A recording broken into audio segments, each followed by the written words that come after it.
Provinsi Sumatera Selatan. Desa ini diapit oleh dua aliran sungai besar dan memiliki luas wilayah mencapai 39,52 km persegi. Desa ini dihuni oleh sekitar 1.889 jiwa yang terbagi dalam 6 dusun. Balik pesonanya sebagai desa ekowisata dengan rumah-rumah berwarna-warni yang viral di media sosial, tersimpan dinamika agraria yang jauh lebih kompleks. Sebuah desa yang sedang berada di persimpangan antara tradisi bertani dan tekanan modernisasi yang terus menggerus. Nama Burai sendiri lahir dari sebuah kisah bersejarah. Konon, seorang tokoh bernama Aulia Umuludin dan rombongannya berlayar menyusuri sungai dari arah Palembang. Ketika singgah di ujung desa, rambut beliau yang begitu panjang terburai terbawa arus sehingga ditemukan oleh rombongan yang lebih dulu menetap. Dari peristiwa itulah nama desa Burai berasal. Makam Aulia Umuludin hingga kini masih berdiri dan kerap diziarahi, menjadi pengingat bahwa desa ini lahir dari nilai perjuangan dan pengabdian.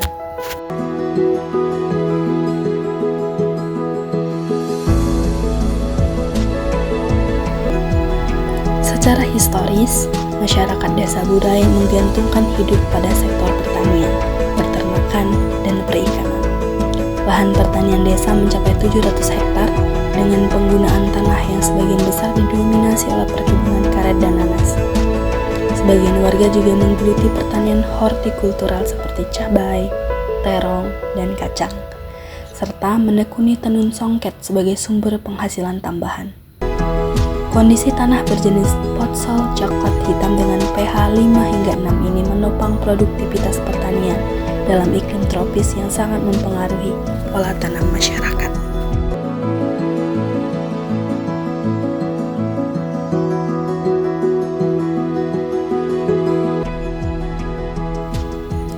Transisi agraria adalah proses perubahan menyeluruh dalam struktur, relasi, dan orientasi sektor pertanian di suatu masyarakat. Perubahan ini tidak hanya menyentuh aspek teknis dan ekonomi produksi pertanian, tetapi juga meresap ke dalam relasi sosial, struktur kekuasaan, dan identitas kultural masyarakat pedesaan. Desa Burai menjadi salah satu contoh nyata dari proses ini. Disinilah kami ingin menggali lebih dalam. Untuk itu, kami mewawancarai langsung Kepala Desa Burai, Bapak Erik Arsisila, yang akan berbicara mengenai kondisi pertanian desa, serta lahirnya Brigade Pangan sebagai langkah konkret menuju kemandirian pangan di Desa Burai. Di petani di sini kayak perubahan dari dulu kan, awalnya petani itu cuma bertahan untuk diri dewek. Sekarang kan malah ngeproduksi, menjual, malah pertanian. Mana? Pertanian atau wisata? Peternakan banyak juga. Jadi di sisi lain ada namanya walaupun desa wisata ya, kita perkebunan dengan pertanian karena kita tidak hanya terpaut dengan UMKM. Biasa UMKM kan ibu-ibu untuk wisata. Ya bapak-bapak juga yakuin. Jadi mungkin dari sisi perkebunan, perikanan, dan pertukangan itu harus ya diseimbangkan lah. Kamu baru kan kampung nelayan? Ya kampung nelayan, ini belum dua bulan lagi lah. Ada enggak Pak?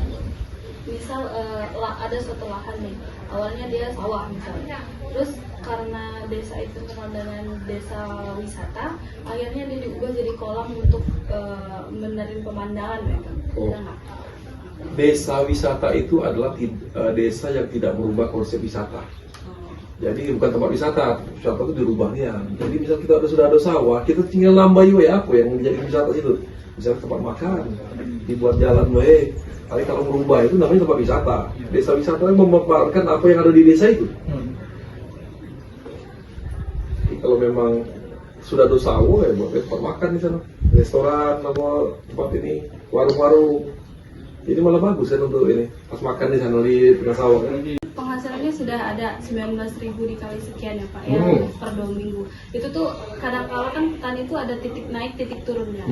Nah, itu gimana cara menanggulanginya? Ataukah kalau berkebun biasanya petani itu kan ada banyak pekerjaan. Ada kebun karet, kadang pagi dia kalau ibu-ibunya itu kan UMKM. Terus dia ini ada dari nelayan juga. Dan kebunnya kadang-kadang dari kebun itu bukan hanya karet, ada mungkin dia ada di samping kebun itu ada kebun cabai gitu deh, nanas misalnya. Mereka ada pekerjaan sampingan. Jadi kalau memang harga karet turun misalkan, mereka sudah ada ininya. Mereka sudah tahu lah untuk cadangan kehidupan mereka. Kalau ada Pak, terus apa saja sih yang mendukung yang dari program pemerintah yang masuk mendukung di pertanian di Burai? Banyak sih. Kalau kami pertama dari dana desa, kita ada ketahanan pangan. Terus dari dinas pertanian. Dinas pertanian itu ada program biasanya pemberian pupuk atau bibit atau lain-lain tergantung proposal ya. Terus kalau dari kementerian itu pemberian alat-alat pertanian, rotavator, jonder, iya, pertanian. Jadi mendukung kalau sih dari desa, kabupaten dengan kementerian ada dukungannya. Dari desa ini yang dulu istilahnya kakek hamba lah. Nama. Fokus mendukung Tinggal SDM-nya, Wei. SDM-nya itu saya kata. Yo, Kadang ada yang kayak lebih penting ke pribadi. Iya. Kan kamu mahasiswa kalau udah banyak di kantor.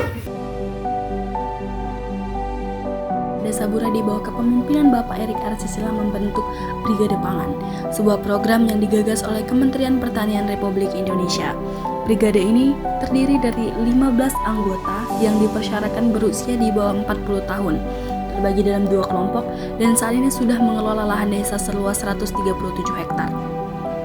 Pemerintah desa dengan seluruh lahan yang digunakan merupakan tanah milik desa, sehingga manfaatnya menjadi hak seluruh warga secara merata. Setelah berbicara langsung dengan Kepala Desa Burai, kami kembali menemui salah satu perangkat desa untuk mengetahui secara lebih menyeluruh mengenai struktur kepemimpinan dan juga bagaimana Brigade Pangan tersebut berjalan.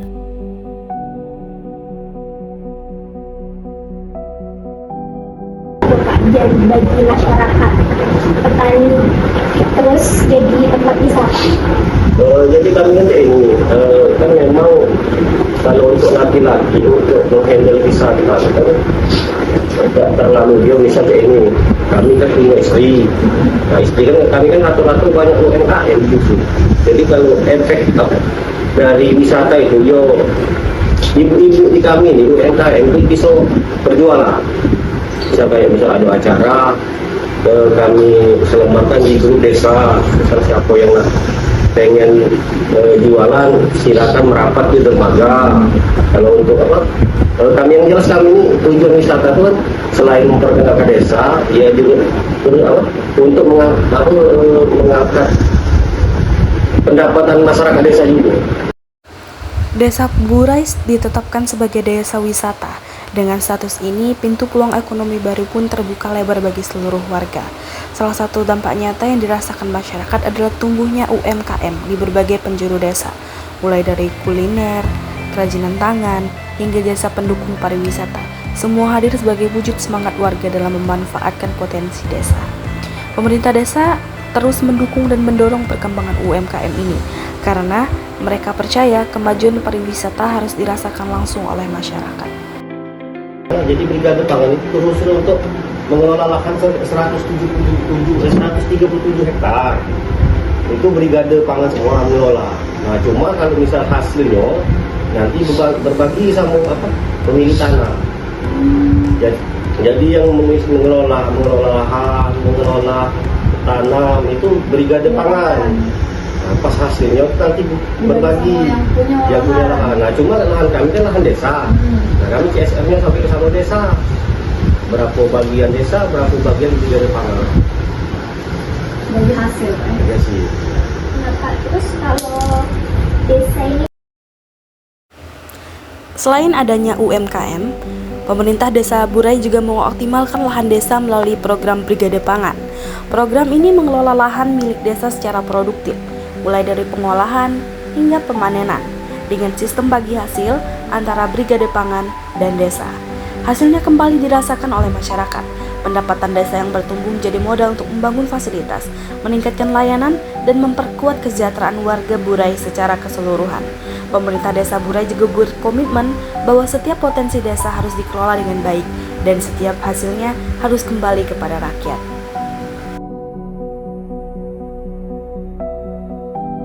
Selain bertemu dengan pemangku pemerintahan, kami juga menemui beberapa petani yang berperan penting dalam kehidupan transisi agraria di Desa Burai.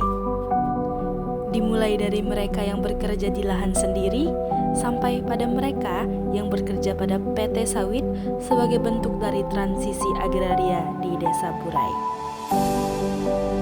Karet ibu itu tuh dapat dari mana? Dari ibu sendiri atau warisan dari orang tua atau turun-turun? Warisan orang tua. Warisan. Untuk penghasilannya tuh bu, per minggu atau per bulan? Setengah bulan dari bulan ini. Iya. Setengah bulan. Nah, ibu jualnya atau ada lokasinya atau ibu yang keluar gitu? Ya di sini ada. Oh, jadi seminggu sekali atau? Setengah bulan. 2 minggu lah. Oh, 2 minggu sekali di sini. Di pembekaret hasil kayak kita tadi kan. Pernah ya dapat program dari desa atau pemerintah untuk bantu ibu kami karet? Ada bantuan pupuk atau bantuan Tahu kalau tidak. tidak itu? Tidak. Pernah. Ada pupuk segala macam kan. Pernah.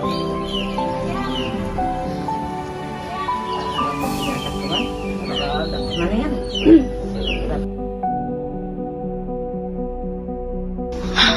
Pak, itu kan Bapak punya mungkin cabai, terong. Itu tuh Bapak panennya itu berapa bulan sekali atau per minggu Pak? Atau per Itu hari? katakanlah per minggu. Per minggu. Kalau 4 hari ini misal panen, 4 hari lagi panen. Nah, satu keduanya kalau kesulitan kan, kalau kami berjual sayur mayur itu ibaratnya kami itu tak ada wadahnya, tak ada nampung. Jadi terpaksa kami ini, begitu kami panen, kami keluar di sini dari Burai. Oh, menjual keluar, bukan mau datang ke sini Bukan. Kalau datang apa? Di kami ini kan masih lokal, belum kompak. Berapa Pak kita? Berapa lama? Bintang itu tonas sebuahnya satu tandan yang misalnya diambil 5 kilo lagi baru kan, atau 7 kilo, ambillah 5 kilo aja lah contoh. Misal satu batang 5 kilo, berarti kapan 1 hektarnya dia kayak ini deh. Setiap lahan orang mau buka lahan 1 hektarnya, isi daripada batangnya ini berjumlah 127 batang untuk 1 hektar dengan fase jarak 89 jaraknya.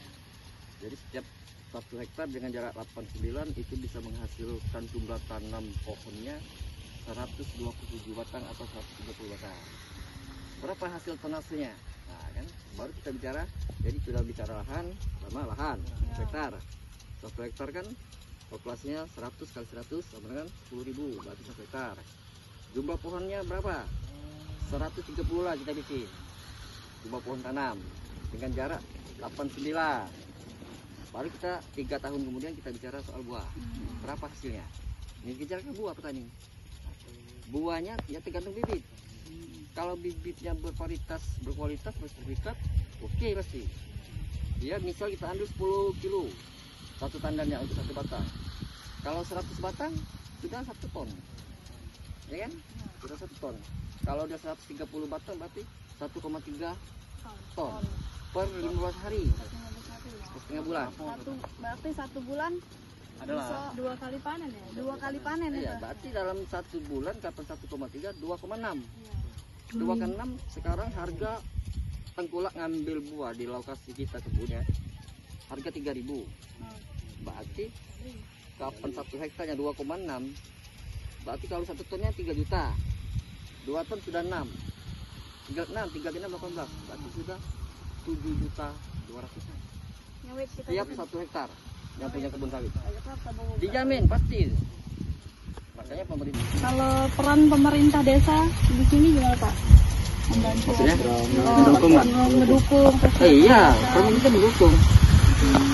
Kemarin aja kita buka lahan ini baru di bulan Februari, Januari kemarin. Jadi baru jalan 3 bulan. Kemarin juga kita melibatkan pemerintah desa sama masyarakatnya untuk tanam perdana pertama. Kemarin tanya aja sama kepala desa ya, dokumennya ada. Ini berarti semua masyarakat di sini tuh jadi pegawai di sini. Jadi ikut pekerjakan, makanya ibu-ibu kita punya, bapak punya. Sistemnya per hari atau per sistem gaji? Gaji dia per bulan. Per bulan. Tergantung pintaan ibu-ibu yang kerja kan.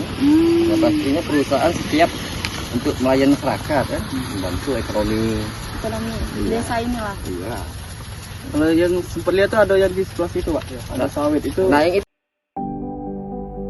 Salah satu faktor terbesar yang mendorong perubahan wajah agraria Desa Burai adalah masuknya perusahaan perkebunan kelapa sawit dengan skala besar.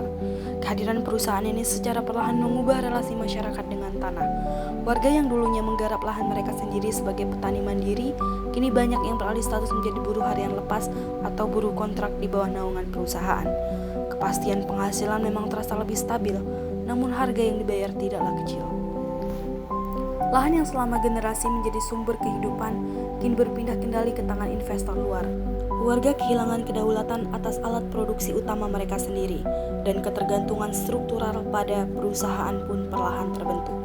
Kondisi ini menjadi salah satu pemicu nyata terjadinya deagrarianisasi di Desa Burai, sebuah proses di mana pertanian bukan lagi menjadi identitas utama ekonomi masyarakat, melainkan hanya salah satu pilihan di antara banyak pilihan lain yang ditawarkan oleh perubahan zaman. Desa Burai tengah mengalami perubahan besar. Identitas ekonomi masyarakat yang dulunya bertumpu pada pertanian tradisional kini perlahan bergeser, didorong oleh berkembangnya desa sebagai destinasi ekowisata dan masuknya perusahaan perkebunan kelapa sawit skala besar. Kehadiran industri kelapa sawit memang memberi kepastian penghasilan jangka pendek, namun di sisi lain, warga kehilangan kendali atas lahan mereka sendiri, menciptakan ketergantungan pada investor dari luar. Desa Burai hari ini adalah cerminan dari sebuah perjalanan transformasi yang nyata. Dari desa agraris yang bertumpu pada pertanian tradisional, kini berkembang menjadi desa wisata yang dinamis. Namun di balik itu, tantangan besar tetap mengintai.